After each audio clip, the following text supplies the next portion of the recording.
Hello बच्चों, good evening. मैं अब आपको जीवन रक्षक जीवन रक्षक आकस्मिक आपदा प्रबंधन क्लास 10 के बारे में मैं आपको कुछ बताने जा रहा हूं, जो आपके परीक्षा पॉइंट ऑफ व्यू से बहुत ही इम्पोर्टेंट है, बहुत ही ज़रूरी है। और ये इसमें से एक क्वेश्चन हमेशा आते हैं क्लास 10 के बोर्ड एग्जाम में। तो हम जीवन रक्षक आकस्मिक प्रबंधन के बारे में बताते जा रहे हैं। बच्चों ध्यान से सुनिएगा। इस तरह के क्वेश्चन हमेशा आते रहते हैं। और ये क्वेश्चन सिंपल क्वेश्चन हैं, लेकिन थोड़ा सा भी ध्यान देते हैं तो ये सिंपल क्वेश्चन बहुत आसान हो जाएंगे। अगर ध्यान नहीं देते हैं तो यही सिंपल क्वेश्चन आपके लिए थोड़ा कठिन हो जाएगा। इसलिए इसको ध्यान से और समझदारी से सुनिएगा। बच्चों, जीवन रक्षक आकस्मिक आपदा प्रबंधन जो आपका आपदा प्रबंधन जो डिजास्टर मैनेजमेंट है, उसकी इकाई 4 में जीवन रक्षक आकस्मिक आपदा प्रबंधन। चूँकि आपदा 2 चरणों में लागू होती है। पहला आकस्मिक प्रबंधन, यानी आपदा प्रबंधन को 2 चरणों में लागू करने की ज़रूरत है। या आपदा को 2 चरणों में लागू करने की नहीं, प्रबंधन को यानी बचाव को, आपदा प्रबंधन को 2 चरणों में लागू करने की ज़रूरत होती है। पहला आकस्मिक प्रबंधन और दूसरा दीर्घकालिक प्रबंधन। बच्चों, आकस्मिक प्रबंधन जो होता है ये आपदा का जीवन रक्षक प्रबंधन है, यानी कि उसको तत्काल प्रबंधन देना, तत्काल उसको बचाव करना, तत्काल उसको सारा कुछ मुहैया कराना, ये आकस्मिक प्रबंधन है। जबकि दीर्घकालिक प्रबंधन ये इस आपदा का मुख्य उद्देश्य है कि संभावित जो आपदा होने वाली है उसके प्रभाव को कुछ हद तक कम करना है। चूँकि आकस्मिक प्रबंधन ही किसी प्रशासन की सफलता की कसौटी है। इसके अंतर्गत आपदा के आते ही प्रभावित लोगों को आपदा से तुरंत निजात दिलाना इसका प्रमुख उद्देश्य है। अलग अलग तरह के प्राकृतिक आपदाओं को आकस्मिक प्रबंधन में अलग अलग प्रकार की प्राथमिकताएं होती है। जैसे बाढ़ में अलग, भूकंप सुनामी की स्थिति में अलग और आग लगने की स्थिति में अलग। मैं 3 प्रकार के आपदाओं के बारे में बताऊंगा, जिसको आप सुनिएगा। पहला बाढ़ की स्थिति। देखिए बच्चों, बाढ़ की स्थिति में आकस्मिक प्रबंधन हम कैसे करें। तो चूँकि बाढ़ की स्थिति आते ही जान माल मवेशी पर संकट आ जाता है। इसकी पहली प्राथमिकता होनी चाहिए बाढ़ को रोकना नहीं, बल्कि बाढ़ से प्रभावित लोगों को राहत और बचाव कर देना। यानी उस प्रबंधन की तारीफ होती जो लोगों को नाव पर बैठाकर या तैरने वाले व्यक्ति द्वारा रबर के गुब्बारे के साथ दूसरे को खींचते हुए ले जाते हैं। उसके बाद मवेशियों को, घर के सामानों को निकालने की प्राथमिकता होती है। क्योंकि बाढ़ से प्रभावित लोगों में क्या होता है, सारे चीज़ उसमें बह जाते हैं, उसमें दह जाते हैं, और उसको क्या किया जाता है, उसको सुरक्षित स्थान तक पहुंचाने की प्राथमिकता होती है। सुरक्षित स्थान मतलब ऐसा भी कह सकते हैं कि गांव का बाहर तटबंध, ऊंची भूमि, गांव का छत, ऊंचे मकान या कोई भी सार्वजनिक निर्मित बाढ़ मुक्त क्षेत्र हो सकता है। क्योंकि सुरक्षित स्थान पर जब हम पहुंचा देते हैं उनको, तो सुरक्षित स्थान पर पहुंचाने के बाद उनको भोजन की, पेयजल की, बच्चों के लिए दूध की व्यवस्था, महामारी से बचने के लिए गर्म जल, गर्म भोजन, छोटे से जगह में मिलजुल कर रहने के लिए वातावरण बनाना आदि आकस्मिक प्रबंधन का हिस्सा हो सकता है।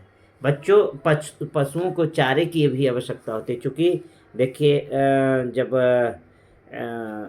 बाढ़ प्रभावित होता है तब पशुओं के लिए चारा नहीं मिलता है, तो इसके लिए भी पशुओं के चारे की आवश्यकता होती है। बाढ़ के कारण बहुत सारे छोटे छोटे जहरीले जानवर जैसे सांप है, बिच्छू है, ये भी जीव जो है खुले जगह पर आ जाते हैं। यदि बाढ़ का पानी कई दिनों तक जल जमाव की स्थिति में रहता है तो उसको निपटने के लिए इसके आपदा आने से पूर्व ही तैयार करना चाहिए। जैसे खाद्य पदार्थ, पशु चारा, महामारी से संबंधित जीवन रक्षक दवाएं, छिड़काव सामग्री इत्यादि का पहले प्रबंधन करना चाहिए। बच्चों, अब मैं दूसरे तरह की आपदाएं के बारे में बता रहा हूँ। दूसरे तरह की आपदा जो होती है, भूकंप एवं सुनामी की स्थिति में आकस्मिक प्रबंधन करना होता है। बच्चों, जान लीजिए कि भूकंप की स्थिति स्थलीय लोगों पर निर्भर करता है, जबकि सुनामी की स्थिति तट पर रहने वाले लोगों के बीच होती है। ये बहुत ही भीषण आपदा है। इसमें जल क्या होता है, कई मीटर तक ऊपर उठ जाता है। जैसे मान लिया जाए ये सी से कोस्ट है, ये सी कोस्ट है, और इसमें क्या होता है, जल कई मीटर तक ये ऊपर उठ जाता है। जब ऊपर उठ जाता है तो नीचे आता है, तो जो आसपास का क्षेत्र है, तटीय क्षेत्र में बाढ़ का ये पानी पहुंच जाता है, जिससे क्या होता है, इस आसपास के तटीय क्षेत्र में जल समा जाता है, जिससे जल के प्रभाव से, यानी कि यहाँ जल जब पहुंच जाता है, जल के प्रभाव से जान माल की हानि पहुंचती है। घायल इसमें क्या होता है कि पहली प्राथमिकता घायल व्यक्ति का प्राथमिक उपचार कर अस्पताल पहुंचाया जाए। हेलीकॉप्टर और रडार जैसे यंत्रों की सहायता लिए जाए, जिससे समुद्री नौकाएं सुनामी के बाद कार्य में लगाई जाए। अब इसमें भूकंप या सुनामी से आकस्मिक प्रबंधन हम किस तरह से करेंगे, इसके बारे में मैं बता रहा हूँ कि पहले जो विस्थापित लोग हैं, जो भी लोग क्या हो गए हैं, एक जगह से दूसरे जगह आ गए हैं, बह गए हैं, वैसे लोगों को राहत कैंप में ले जाए। कहाँ ले जाए, राहत कैंप में। दूसरा चीज़ है कि वैसे लोगों को मलबे से निकाला जाए या निकालने की कोशिश किया जाए कि जो अभी भी दबे हुए हैं। इसको वैसे लोगों को मलबे से निकालने के लिए एक यंत्र का प्रारंभ किया गया, एक यंत्र का प्रयोग किया जाता है बच्चों, जिसको वर्तमान समय में इसको इंफ्रारेड कैमरे की मदद से ध्वनि शरण की उपकरणों की मदद से बायो रडार से मलबे को नीचे दबे हुए व्यक्ति को पता लगाते हैं। इस कैमरा को क्या कहते हैं, इंफ्रारेड कैमरा। इंफ्रारेड कैमरा, जिसकी मदद से जो इसके नीचे दबे हुए व्यक्ति हैं उसकी पता लगाई जाती है। तीसरा चीज़ है अकाल मृत्यु प्राप्त आम लोगों या जानवरों को सही स्थान पर दफनाया जाए या दफना दिया जाए, या धार्मिक रीतियों के अनुरूप उसका अंतिम संस्कार करना। इससे क्या होता है कि मलबा में दबे हुए व्यक्ति या अकाल मृत्यु में दबे या आम लोग जानवरों को अगर नहीं सही समय पर दफनाया जाएगा तो और सही स्थान पर नहीं दफनाया जाएगा, तो इससे क्या होगा, बदबू होगी, जिससे और महामारी फैलने की संभावना बनी रहेगी। मैं तीसरा आपदा के बारे में आपको बता रहा हूँ बच्चों। तीसरी आपदा है, यह प्रमुख आपदा है, आग लगने की स्थिति। क्योंकि आप लोग जानते हैं कि गर्मी के दिन में गांव में आग से बहुत सारे चीज़ जल जाते हैं, यानी स्वाहा हो जाना आपदा का ही एक रूप है। ऐसी आपदा में आकस्मिक प्रबंधन के 3 बड़ी जिम्मेवारी होती है। ये 3 बड़ी जिम्मेवारी, पहली जिम्मेवारी ये होती है कि अब आग लगने की स्थिति में जीवन रक्षक, यानी कैसे उसका बचाव किया, जीवन का कैसे रक्षा किया जाए। पहला, आग में फंसे हुए लोगों को बाहर निकाला जाए।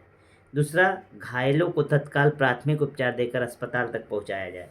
इसका मतलब हो गया कि प्राथमिक उपचार का अर्थ हो गया कि अगर कोई व्यक्ति को आग में फंसा हुआ है, तो आग से निकालने के बाद, फंसे हुए लोगों को बाहर निकालने के बाद उसमें प्राथमिक उपचार, ठंडा पानी डाले, बर्फ़ से सहलाए, बर्नॉल जेल लगाए।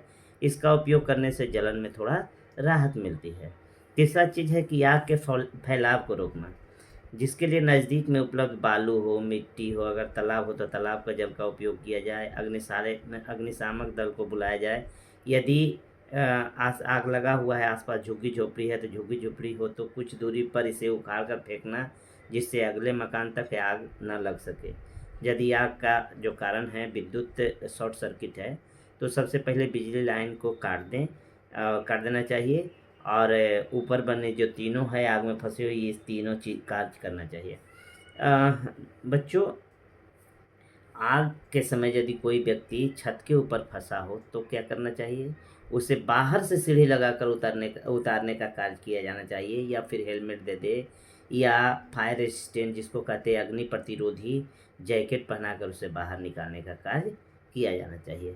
बच्चों, राहत कर्मियों के लिए प्राथमिक उपचार और उपचार। राहत कर्मियों के लिए प्राथमिक कौन उपकरण है और इसका क्या क्या उपकार है, ये राहत कर्मियों के लिए बता रहे हैं। विविध प्रकार के आपदा की स्थिति में प्राथमिक प्रबंधन का कार्य गांव या समाज के लोग भी करते हैं। ग्राम पंचायत में ये आवश्यक है, लोगों को प्रशिक्षण दे, ऐसी कुछ समितियां बनाएं जो आवश्यक उपकरण और प्राथमिक उपचार के उपकरण को उपलब्ध कराया जाए। जैसे आवश्यक उपकरण को 2 वर्गों में हम बांट सकते हैं। पहला, बचाव कर्मियों के लिए निजी उपकरण, और दूसरा बचाव दल के लिए उपकरण। बचाव कर्मियों के लिए निजी उपकरण में हम इस उपकरण को हम कह सकते हैं बच्चों कि बचाव कर्मियों के लिए निजी उपकरण में देखिए आपके स्क्रीन पर दिखा रहे हैं हम कि बचाव कर्मियों के लिए निजी उपकरण क्या होना चाहिए। हेमलेट, लाइफ जैकेट, टॉर्च, गम बूट, सीटी। और बचाव दल के लिए उपकरण होना चाहिए सीढ़ी, रस्सी, घिरनी, प्राथमिक उपचार बॉक्स, हथौड़ा और स्ट्रेचर। और तीसरा जो होना चाहिए प्राथमिक उपचार के सामान क्या क्या होना चाहिए, जैसे प्राथमिक उपचार साबुन, रुई, कीटनाशक दवा, थर्मामीटर, कैंची, दस्ताने, OMR जैकेट या OMR का पैकेट, ORS का पैकेट, एंटासिड, बैंडेज, कीटाणु रहित मरहम पट्टी, क्रोप पैकेट और चिपकने वाली टेप। आकस्मिक प्रबंधन के बच्चों 3 भागों में बांटते हैं, 3 कारक हैं। पहला आकस्मिक प्रबंधन को हम ऐसा कर सकते हैं कि स्थानीय प्रबंधन, स्थानीय प्रशासन, दूसरा स्वयंसेवी संगठन, तीसरा गांव अथवा मोहल्ले के लोग। तो प्रबंधन के पहली पंक्ति में जो आते हैं, चूँकि प्रबंधन सबसे ज़रूरी प्रबंधन करते हैं गांव के ही लोग, यानी प्रबंधन के अगली पंक्ति में गांव और मोहल्ले के लोग। इसमें युवाओं को कुछ प्रशिक्षित किया जाए, कुछ टेक्निक दिया जाए और ये कार्य स्वयंसेवी संस्थाएँ भी करती है। ये युवाओं को प्रेरित किया जाए फिल्म दिखाकर, वीडियो दिखाकर, बहादुरी के कारनामे दिखाकर, जिससे आपदाओं से लड़ने की क्षमता विकसित होगी। आपदा प्रबंधन के लिए दिनचर्या का एक अलग अंग समझना आवश्यक है, क्योंकि स्वयंसेवी संस्था, गांव के युवाओं और पंचायत प्रबंधन के बीच, तीनों के बीच समन्वय हो सकता है, जिसमें मिलजुल कर ऐसा प्रबंधन हो जिससे जाति, धर्म, लिंग, जन्मस्थान इसका कोई महत्व न रहे और संदेश दिलाया जाए। विद्यालयों को, बच्चों को भी प्रशिक्षित किया जाए। इस तरह से आकस्मिक प्रबंधन में स्थानीय प्रशासन की महत्वपूर्ण भूमिका होती है। इसके लिए आवश्यक है कि वे राहत शिविर का निर्माण करें, सभी उपकरण, प्राथमिक उपचार सामग्रियों को उपलब्ध कराएं, एम्बुलेंस, डॉक्टर, अग्निशामक इत्यादि में तत्परता दिखाए। ऐसा नहीं हो कि कागजी दाव पेच में पड़कर राहत राशि या राहत सामग्री को पहुंचाकर आपदा प्रबंधन को सरल बना दें। इस तरह से बच्चों मैंने इतना बताया। मैं 5 क्वेश्चन इससे पूछना चाहता हूँ कि बाढ़ के समय निम्नलिखित में किस स्थान पर जाना चाहिए। बच्चों मैंने पहले बताया कि बाढ़ के समय हमें ऊंची भूमि पर जाना चाहिए। दूसरा क्वेश्चन है मलबे के नीचे दबे हुए लोगों का पता लगाने के लिए किस यंत्र की मदद की जाती है या किस यंत्र की मदद ली जाती है। तो हमने बताया इंफ्रारेड कैमरा। तीसरा है आग लगने की स्थिति में जले हुए स्थान पर क्या प्राथमिक उपचार करना चाहिए। तो पहला इसमें ठंडा पानी डालना चाहिए। अगला क्वेश्चन है बस्ती मकान आग लगने की स्थिति में क्या करना चाहिए। तो जब बस्ती मकान में आग लग जाए तो वैसी स्थिति में अग्निशामक यंत्र को बुलाना चाहिए। 5वां क्वेश्चन है सुनामी किस स्थान पर आता है। तो बच्चों सुनामी समुद्र में आता है। इस तरह से मैंने आपको सारा क्वेश्चन करवा दिया और जीवन रक्षक आकस्मिक प्रबंधन के बारे में सारा कुछ बताया। इससे एक क्वेश्चन आपको पूछा जाता है। मेरी वीडियो को लाइक सब्सक्राइब कीजिएगा।